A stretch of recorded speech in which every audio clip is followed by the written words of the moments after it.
Welcome dear students. आज की class जो है वो भी धूम मचाने वाली है बच्चा। कैसे भाई?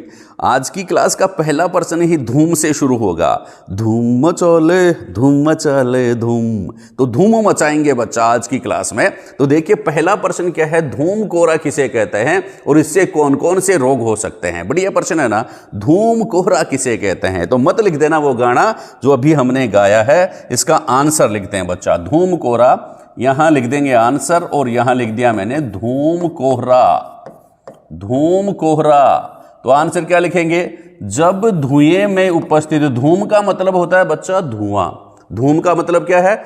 धुआं। तो जब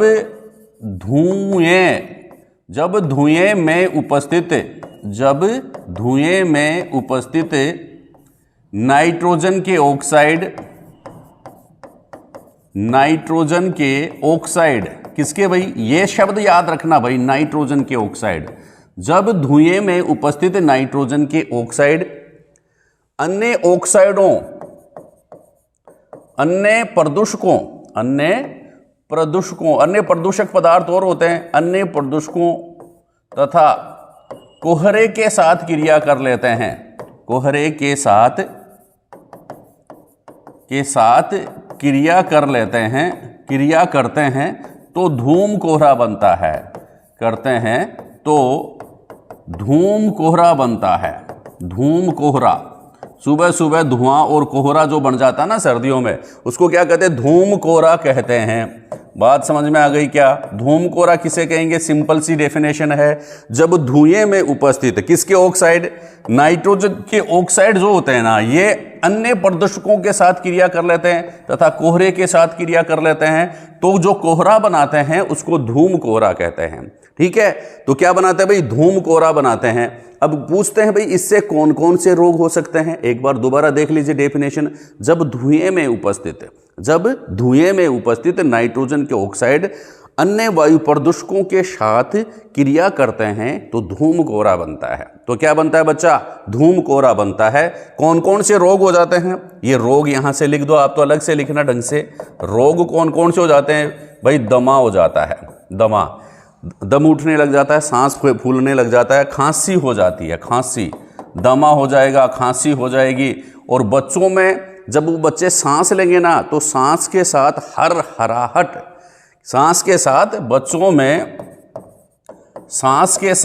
हराहट उत्पन्न हो जाती है। सांस के साथ क्या उत्पन्न हो जाती है? हर हराहट।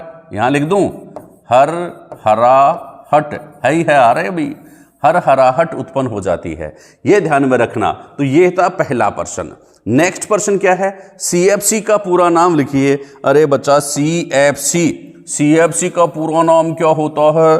सर जी मेरे तो याद नहीं हो रहा है CFC का पूरा नाम। तो बच्चा हम याद करवा देते हैं आपको CFC का पूरा नाम। CFC का पूरा नाम, पहला C जो है ना, उसको कहते हैं क्लोरो। क्या लिखेंगे बच्चा? क्लोरो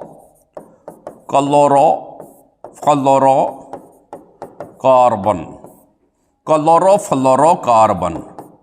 देखो CFC जो होती है उसका क्या है? पूरा नाम क्या है? क्लोरोफ्लोरोकार्बन है। क्या लिखेंगे?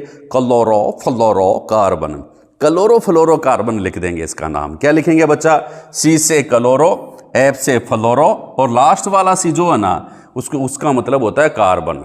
ठीक है, यह है CFC। अपन किस में काम में लेते हैं? अपन अपने घर पे जो फ्रीज है, फ्रीज में CFC काम में लेते हैं।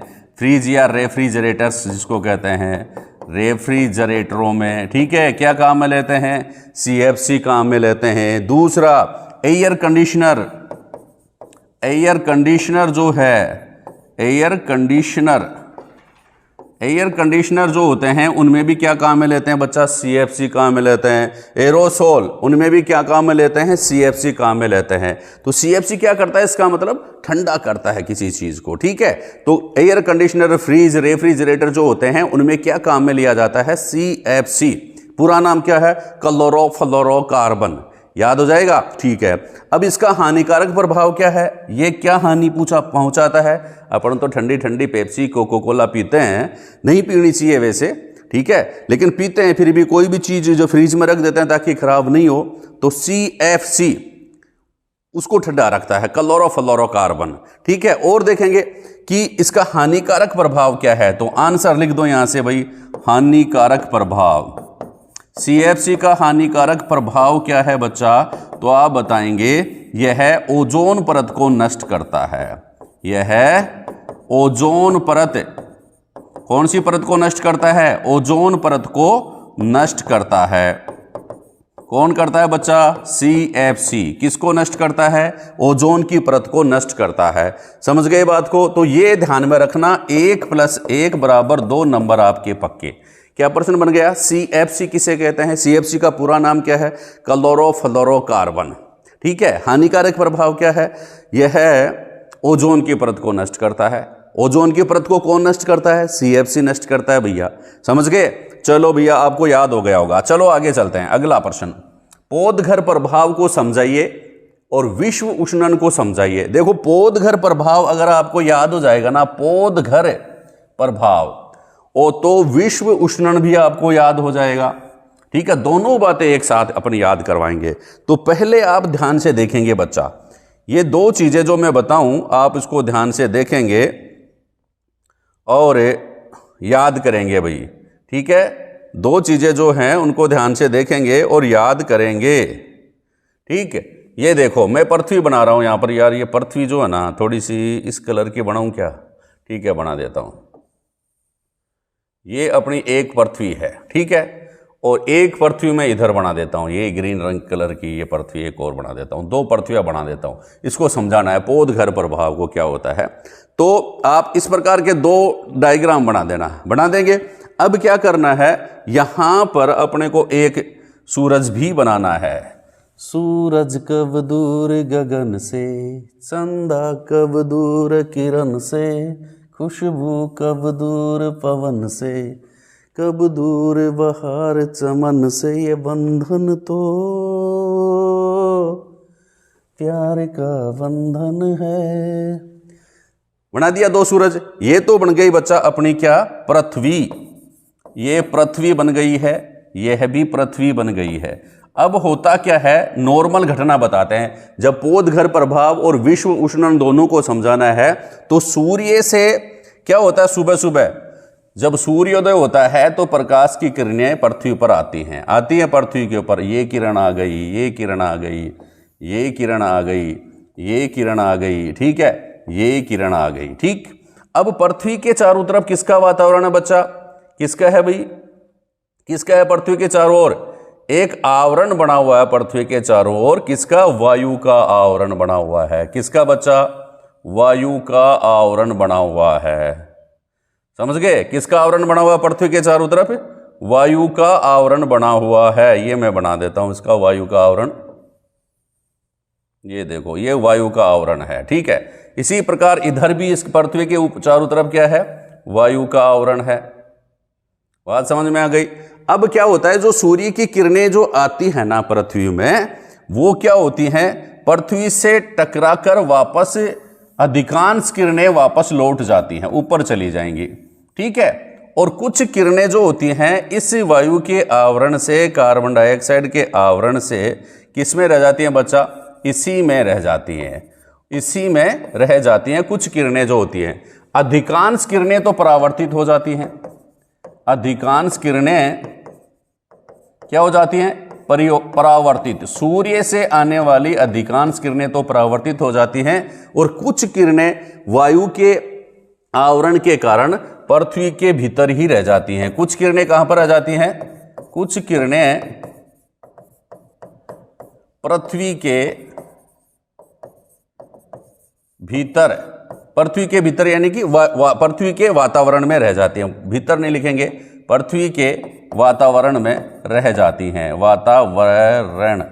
वातावरण में रह जाती हैं। और वातावरण में रहने के कारण क्या है, ये पृथ्वी का सामान्य तापक्रम बना रहता है, जिसमें हम सब जीवित रहते हैं। सामान्य तापक्रम, पृथ्वी का सामान्य तापक्रम क्या रहता है बच्चा, बना रहता है। ठीक है, ये रोज की क्रियाविधि है। ठीक है। और हम आराम से, अपने को ज़्यादा गर्मी भी नहीं लगती है और अपने को ज़्यादा ठंड भी नहीं लगती है। पृथ्वी थोड़ी थोड़ी क्या रहती है, न्युआई रहती है, गर्म रहती है, समझ गए। लेकिन क्या हुआ कि हमारे महाराज जो हैं, हम लोग जो हैं इतने स्वार्थी हो गए हैं कि इस पृथ्वी की वायु प्रदूषण, अपने को गाड़ी भी चाहिए, कल कारखाने भी चाहिए, तो वायु प्रदूषण के कारण क्या हो रहा है बच्चा, अपनी पृथ्वी के चारों तरफ किसकी परत बन गई है, वायु प्रदूषण करने वाली गैसों की परत बन गई है। ठीक है, कौन सी गैसें, जैसे कार्बन डाइऑक्साइड CO2, फिर मेथेन, फिर नाइट्रोजन के ऑक्साइड NOx, और फिर जलवाष्प।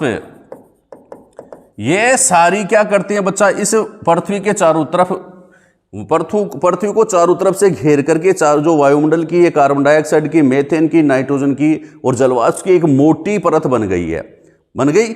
अब क्या होता है कि ये सूर्य जो फिर निकलता है, रोज डेली निकलता ही है, सूरज तो निकलेगा भैया, ये सूरज निकलेगा और ये किरण जो पृथ्वी पर आएंगी, उसमें क्या होगा कि ये किरणें जो हैं पृथ्वी के ऊपर आती तो हैं, लेकिन सारी किरणें जितनी यहां पर वापस जा पाती थी, उतनी किरणें वापस नहीं जा पाती हैं। ये इनसे टकरा करके कहां रह जाती है भाई, पृथ्वी की अंदर ही रह जाती हैं। ये परत जो है कार्बन डाइऑक्साइड की परत मुख्यतः, इसके अलावा मेथेन की परत, नाइट्रोजन के ऑक्साइड की परत और जलवाष्प की परत जो है, इस सूर्य की किरणों को वापस नहीं जाने देती हैं। ठीक है, इसे क्या कहते हैं, पोदघर प्रभाव कहते हैं, पोदघर प्रभाव। और इसके कारण क्या है, इस पूरी पृथ्वी का टेम्परेचर, ताप क्या हो रहा है, बढ़ रहा है। पूरी पृथ्वी, ये ग्लोब, पृथ्वी को क्या कहते हैं बच्चा, ग्लोब भी कहते हैं। क्या कहते हैं, ग्लोब। तो पूरी पृथ्वी का या पूरे ग्लोब का, पूरे विश्व का, ग्लोब को क्या कह सकते हैं, विश्व भी कह सकते हैं, पूरा विश्व पृथ्वी पर ही है। तो पूरे विश्व का या पूरी पृथ्वी का गर्म होना क्या कहलाता है, विश्व उष्णन कहलाता है। क्या कहलाता है, विश्व उष्णन कहलाता है। और इसको, विश्व उष्णन को क्या कहते हैं बच्चा, ग्लोबल वार्मिंग भी कहते हैं। क्या कहते हैं, ग्लोबल वार्मिंग, ग्लोबल वार्मिंग भी कहते हैं। आप लोगों को समझ में आ गई होगी। पोदघर प्रभाव किसे कहते हैं कि सूर्य जो होता है, उसकी किरणें जो होती है, सूर्य का प्रकाश पृथ्वी के ऊपर जब आता है तो अधिकांश प्रकाश जो है पृथ्वी पर से टकरा करके वापस परावर्तित हो जाता है, लेकिन कुछ भाग पृथ्वी के अंदर रह जाता है। कुछ किरणें जो होती हैं वह वायु की उसके कारण, परतों के कारण इसके अंदर रह जाती हैं, वायुमंडल में रह जाते हैं, जिससे पृथ्वी का टेम्परेचर जो है वह सामान्य बना रहता है। इसे क्या कहते हैं, पोदघर प्रभाव कहते हैं। लेकिन क्या होता है कि इस वायु प्रदूषण के कारण carbon dioxide gas, methane gas, nitrogen के ऑक्साइड और जलवाष्प, इनकी मोटी परत पृथ्वी के चारों ओर बन गई है। इनकी मोटी परत मुख्यतः कार्बन डाइऑक्साइड, और कार्बन डाइऑक्साइड के अलावा मेथेन है, नाइट्रोजन के ऑक्साइड है, जलवाष्प है। इनकी मोटी परत पृथ्वी के चारों ओर क्या हो गई है बच्चा, बन गई है, जिसके कारण जो सूर्य से आने वाला प्रकाश रोज जो है उतना परावर्तित नहीं हो पाता है जितना होना चाहिए। और पृथ्वी का टेम्परेचर, जिसके कारण ये किरणें अंदर रह जाएंगी ना, तो पृथ्वी का टेम्परेचर क्या होगा, बढ़ रहा है। इस घटना को अपन क्या कहते हैं, विश्व उष्णन या ग्लोबल वार्मिंग कहते हैं। ठीक है बच्चा, चलो आगे चलते हैं। अगला प्रश्न, पोदघर गैसों के नाम लिखिए। तो मैंने अभी बताया है पोदघर गैसों के नाम कौन कौन से हैं भाई, पोदघर गैसें। आंसर नंबर 1 कार्बन डाइऑक्साइड पोदघर गैस है। नंबर 2 नाइट्रोजन के ऑक्साइड पोदघर गैस है। नंबर 3 मेथेन पोदघर गैस है। तो 3 मुख्य तो ये हैं। चौथा आप जलवाष्प भी लिख सकते हैं, जलवाष्प ये पोदघर गैसों के नाम है भैया। अब है अगला महत्वपूर्ण प्रश्न, CNG व LPG का पूरा नाम लिखिए। CNG का पूरा नाम क्या होता है, फटाफट लिखते जाओ। आंसर पहले लिखेंगे CNG, ठीक है, चुनाराम जहांगीर, ऐसे मत लिख देना। क्या लिखेंगे, CNG संपीड़ित प्राकृतिक गैस। CNG का पूरा नाम क्या है, संपीड़ित प्राकृतिक गैस, ठीक है। और LPG का एलपीजी का द्रवित पेट्रोलियम गैस, द्रवित पेट्रोलियम गैस, द्रवित पेट्रोलियम गैस लिख लेंगे क्या भाई? देखो इंग्लिश में सीएनजी, कॉम्प्रेस्ड नेचुरल गैसेज। सी का मतलब कॉम्प्रेस्ड, एन का मतलब नेचुरल, जी का मतलब गैस, कॉम्प्रेस्ड नेचुरल गैस। और एलपीजी का मतलब, एल का मतलब लिक्विफाइड, पी का मतलब पेट्रोलियम और जी का मतलब गैस। लिक्विफाइड पेट्रोलियम गैस या द्रवित पेट्रोलियम गैस। बात समझ में आ गई? अब अगला प्रश्न, क्वेश्चन नंबर 6, याद कर लो बच्चा, याद करना जरूरी है। क्वेश्चन नंबर 6 क्या है? ओजोन परत के क्या कार्य हैं भाई? ओजोन परत क्या है, इसके कार्य लिखिए। तो क्या लिखेंगे? ओजोन परत। आंसर ओजोन परत है। देखो पहले तो ओजोन परत के बारे में लिखेंगे। ओजोन परत क्या होती है? परत। ओजोन परत में एक लाइन लिखनी तो पड़ेगी ना, जो लिखेगा वही एग्जाम में आपका आंसर दिखेगा। तो क्या लिखेंगे? पृथ्वी के वायुमंडल में, पृथ्वी के वायुमंडल में समताप मंडल के ऊपर, समताप मंडल में ओजोन गैस की O3, O3 किसका सूत्र होता है? ओजोन का। पूछ लेते हैं कई बार, ओजोन का सूत्र लिखिए O3। ओजोन गैस की एक परत पाई जाती है, ओजोन गैस की एक परत पाई जाती है, परत पाई जाती है जिसे ओजोन परत कहते हैं, जिसे पाई जाती है किस, कौन से मंडल में? समताप मंडल में। कौन सी, किसकी परत पाई जाती है? ओजोन की परत पाई जाती है। ओजोन का सूत्र क्या होता है? O3 होता है। तो गैस की एक परत पाई जाती है जिसे ओजोन परत कहते हैं बच्चा, जिसे ओजोन परत कहते हैं, ओजोन परत कहते हैं। लिख देना भाई, सुंदर सुंदर लिखना आप लोग, मैं थोड़ा जल्दी लिख रहा हूं। उसे ओजोन परत कहते हैं। ये क्या करते हैं? इसका कार्य क्या लिखेंगे? यह सूर्य से आने वाली हानिकारक पराबैंगनी किरणों को रोकती है। क्या लिखेंगे? कार्य। ओजोन परत क्या कार्य करती है? यह सूर्य से आने वाली, सूर्य से आने वाली, कहां से आने वाली? सूर्य से। यह मतलब लिख देना सूरत से आने वाली, गुजरात से आने वाली, नहीं, सूर्य से आने वाली हानिकारक, हानिकारक पराबैंगनी किरणों, हानिकारक पराबैंगनी किरणों को, सूर्य से आने वाली हानिकारक पराबैंगनी किरणों को पृथ्वी तक आने से रोकती है, पृथ्वी तक आने से रोकती है, पृथ्वी से तक आने से रोकती है। ठीक है, अब देखिए नेक्स्ट महत्वपूर्ण प्रश्न, गंगा कार्य योजना कब प्रारंभ की गई? गंगा कार्य योजना 1985 में। गंगा कार्य योजना कब प्रारंभ की गई? 1985 में। सिंपल सा लिख देना भाई, 1985 में शुरू की गई। अगला महत्वपूर्ण प्रश्न क्या है? स्वच्छ गंगा भारत मिशन, स्वच्छ गंगा भारत मिशन कब प्रारंभ किया गया? 2016 से, 2016 से। अगला प्रश्न क्या है कि 5R से आप क्या समझते हैं? तो 5R में आप क्या लिखेंगे पहले कि यह, सबसे पहले ये एक लाइन लिख देंगे, यह पर्यावरण संरक्षण से संबंधित है। ये 5R किससे संबंधित है? यह है या ये लिखो, ये यहां यह मत लिखो, यह कि यह क्या लिखेंगे? ये मिर्जा भाई क्या लिखेंगे? ये पर्यावरण संरक्षण से संबंधित है, पर्यावरण संरक्षण से संबंधित हैं। ये लिख दिया। किससे संबंधित है? पर्यावरण संरक्षण से संबंधित हैं। ठीक है, इसमें पहले R का मतलब क्या होता है? रिड्यूस, कम करना, रीयूज, दोबारा उपयोग करना, रिसाइकल, पुनः चक्रण करना, रिकवर, वापस से रिकवर करना, और रिफ्यूज, मना करना। ये 5 R हैं। तो आप ध्यान में रखना, पहले में क्या है? R में रिड्यूस है, ड्यूस, DUCE, रिड्यूस, फिर reuse, duce, reduce, reuse, recycle, CYCLE, फिर रिकवर, रिकवर, और रिफ्यूज, FUSE।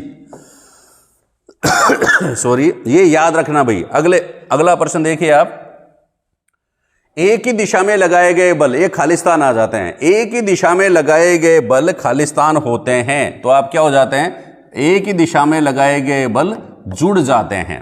एक ही दिशा में लगाए गए बल क्या हो जाएंगे बच्चा, जुड़ जाएंगे। दूसरा रिक्त स्थान आ गया, विपरीत दिशा में लगाए गए असमान बलों द्वारा उत्पन्न नेट बल दोनों बलों के अंतर के बराबर होता है, अंतर के बराबर होता है।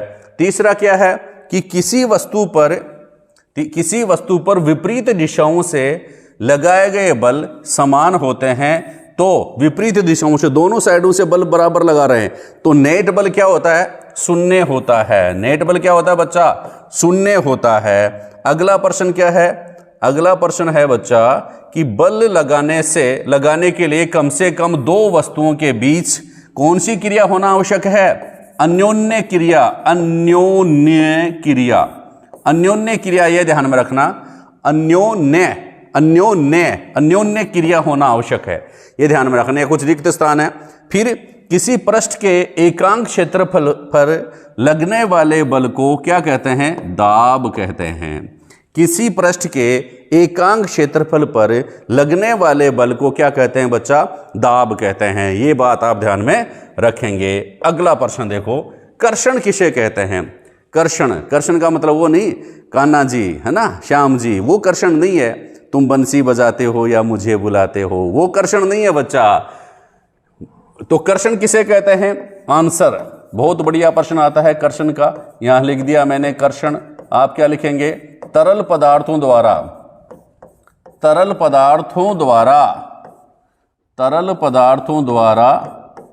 लगाए गए